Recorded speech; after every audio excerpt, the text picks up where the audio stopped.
الحمد لله رب العالمين والعاقبة للمتقين والصلاة والسلام على سيد المرسلين وعلى آله وأصحابه أجمعين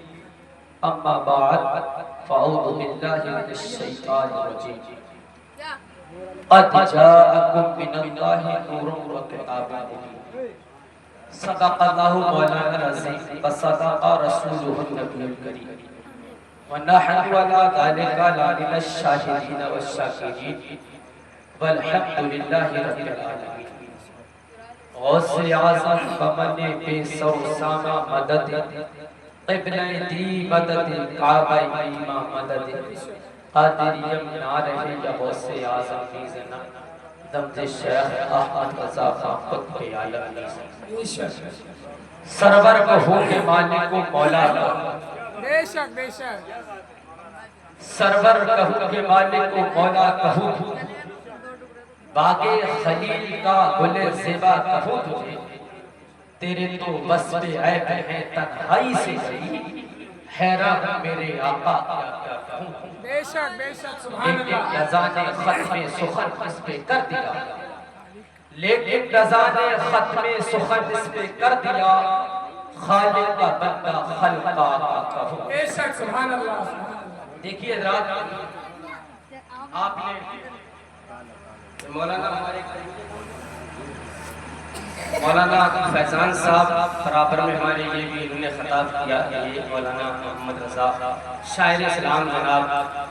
معروف نظامی صاحب نقیب اہل سنت ہمارے چھوٹے بھائی اقبال بھائی تشریف رکھتے ہیں اور تمام طلبہ بھی اس ممبر پہ تشریف رکھتے ہیں ماشاءاللہ آپ نے بڑے جوش و خروش کے ساتھ آپ نے تقریر سماعت اور آپ ابھی تک یہاں پر حساس بیٹھے ہوئے اللہ ہماری اور آپ سب کی حاضری کو قبول فرمائے اور ہمارے جو ہم سے قبل جن لوگوں نے تقریر کی اللہ ان سب کی عمر میں برکت عطا فرمائے پروردگار سب دنیا کی دولت سے بھلا میں ایک بات بس سادگی سے کہنا چاہتا ہوں تقریر کا میں آواز دیکھیے ہر فرد کا اپنا اپنا ہر شاعر کا اپنا اپنا ہوتا ہے میں کہنا یہ چاہتا ہوں کہ آپ جو لوگ کچھ پیچھے بیٹھے ہیں یا سامنے بیٹھے ہیں میں تقریر بہت آہستہ اور میری یہ خاصیت ہے یہ مولانا محمد رضا مجھے جانتے ہیں میں کئی گھنٹے تک بول سکتا ہوں لیکن میں جو اس وقت حالات ہیں اور وقت کی نزاکت ہے اس کو مد نظر رکھتے ہوئے میں اپنے تقریر کو بہت بڑی کر کے بھی تمہیدی جملوں کے ساتھ میں جلدی سے دیکھنے کی کوشش میں یہ چاہتا ہوں کہ میں تقریر کروں تو آپ میری طرف دیکھیں یہ مولانا فیضان رضا بیٹھے ہیں پوچھو فیض بھائی تقریر کا مطلب کیا ہوگا ایک تمہید ہوتا ہے تاکہ ہم اپنی بات اور آپ اسے سن لیں اسے عمل کر لیں اور سمجھ اور ہمارے بزرگوں نے تو یہ کہا ہے کہ تقریر آپ اسی زبان میں کریں اسی بھاشا میں کریں کہ جس علاقہ میں جو لوگ جیسی زبان کو جانتے سمجھ آ رہی ہے تو جو پیچھے بیٹھے ان سے بھی میں گزارش کروں گا ممبر رسول پر میرا خاندان کے لوگ بیٹھے ہیں تو مجھے جانتے ہیں آپ صرف میری طرف دیکھ لیں میں ان باتوں سے بالکل وہ نہیں ہوں کہ بہت زیادہ نعرہ لگائے جائے یا میں بہت تیز بولوں میں سمجھتا ہوں کہ آپ سمجھ لیں اور آپ اس پر اب دیکھیے میں بڑی آہستہ سے میں نے قرآن پاک کی آیت ہے یہاں پہ صاحب بیٹھے مدرسہ چلاتے ہیں مجھے نہیں معلوم میں بھی مدرسہ چلاتا مولانا محمد رضا صاحب ہمارے بزرگ بار یہ امامت کر رہے ہیں کہ بچہ ایک حافظ قرآن میں سمجھتا آپ کے علاقے کے جتنے ہمارے لوگ بیٹھے ہیں سب کا بڑا محبت سے خطاب سنا اور آپ بھی سنیں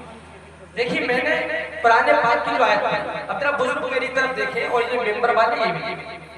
میں نے کیا پڑھی آپ کے سامنے ایک عالم پڑھے گا ایک حافظ پڑھے گا ایک قرآن پڑھے گا ترجمہ کیا کرے گا میں نے پڑھا قد جاءکم من اللہ نور و کتاب مبین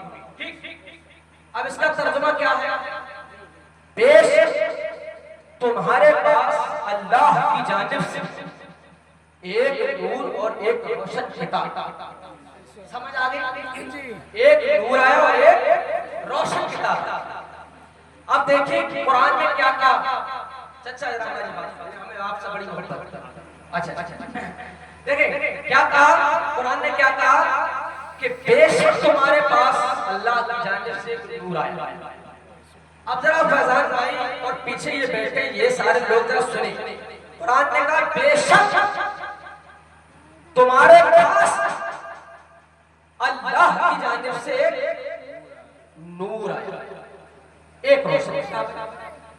تو میں پوچھنا یہ چاہتا ہوں کہ جس نبی کی تم یہاں پر جس نے عید میلاد النبی میں بیٹھے، حافظ صاحب آئے انہوں نے کہا نبی پیدا ہوا، مولانا بولے نبی کی ولادت، قرآن نے نہ کہا کہ نبی پیدا ہوا، قرآن نے نہیں کہا کہ نبی کی ولادت ہوئی، قرآن نے کہا بے شک تمہارے پاس اللہ کی جانب سے ایک نور آیا اور ایک روشن کتاب آئی۔ اب ذرا لفظ آیا، اب ذرا لفظ آیا پہ غور کریں۔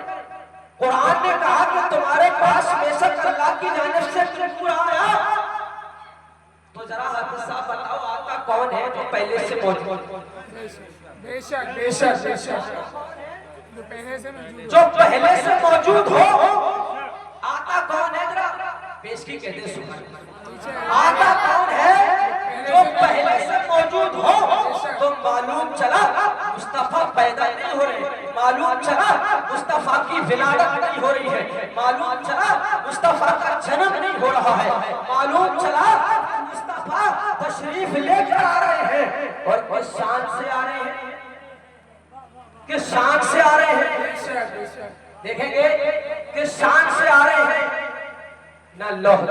نہ قلم تھا، نہ چاند تھا، نہ سورج تھا، نہ جنت تھی، نہ دوزخ تھی، نہ زمین تھی، نہ آسمان تھا، اس وقت بھی میرے اور آپ کے نبی کا نور موجود تھا۔ بے شک سبحان اللہ سبحان اللہ۔ پتہ لگا مصطفیٰ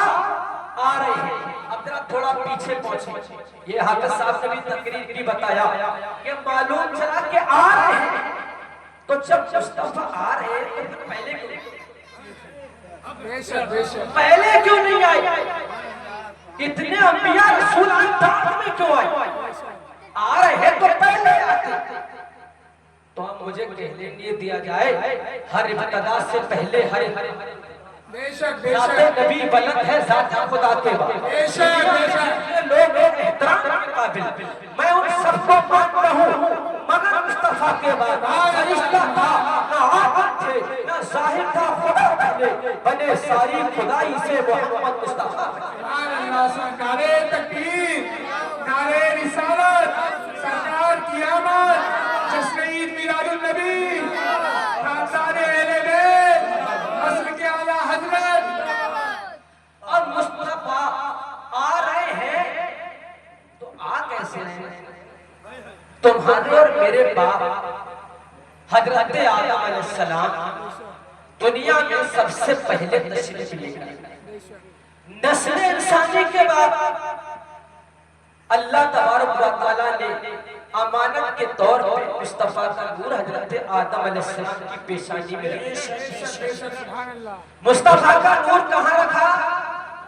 نشانی میں آدم علیہ السلام کی پیشانی میں۔ کون سا نور؟ کہ جو سب کو چمکاتا تھا، سب کو چمکاتا تھا۔ آدم علیہ السلام کی پیشانی میں اللہ نے امانت کے طور پر میرے اور آپ کے پیارے نبی کا نور رکھا۔ جب آدم علیہ السلام دنیا میں تشریف لے کر آئے تو یہ نور جو تھا منتقل ہو کر حضرت سیس علیہ السلام ان کی پیشانی میں پہنچا، پھر یہ نور حضرت ادریس علیہ السلام کی پیشانی میں پہنچا، پھر یہ نور حضرت لوط علیہ السلام کی پیشانی میں پہنچا۔ میں نے قرآن کی آیت پڑھی، میں نے کہا کہ لفظ آیا قرآن نے استعمال کیا، یعنی مصطفیٰ آ رہے ہیں، آدم کی پیشانی میں نور مصطفیٰ پہنچا تو آدم علیہ السلام کی پیشانی چمکنے لگی، حضرت سیس علیہ السلام کی پیشانی میں نور مصطفیٰ پہنچا تو حضرت سیس علیہ السلام کی پیشانی چمکنے لگی۔ معلوم یہ چلا 1,00,000 یا تقریباً 2,34,000 کم و بیش انبیاء تشریف لے کر آئے، جس کو جو چمک ملی ہے وہ میرے نبی کے نور کا صدقہ ہے۔ معلوم چلا اب مجھے بھی کہنے لے دیا جائے اور آپ بھی کہیں کہ حضرت آدم کو جو چمک ملی ہے وہ نبی کے نور کا صدقہ ہے۔ حضرت آدم علیہ السلام اسی سے چمکے ہیں، حضرت سیس علیہ السلام اسی سے چمکے ہیں، حضرت ادریس علیہ السلام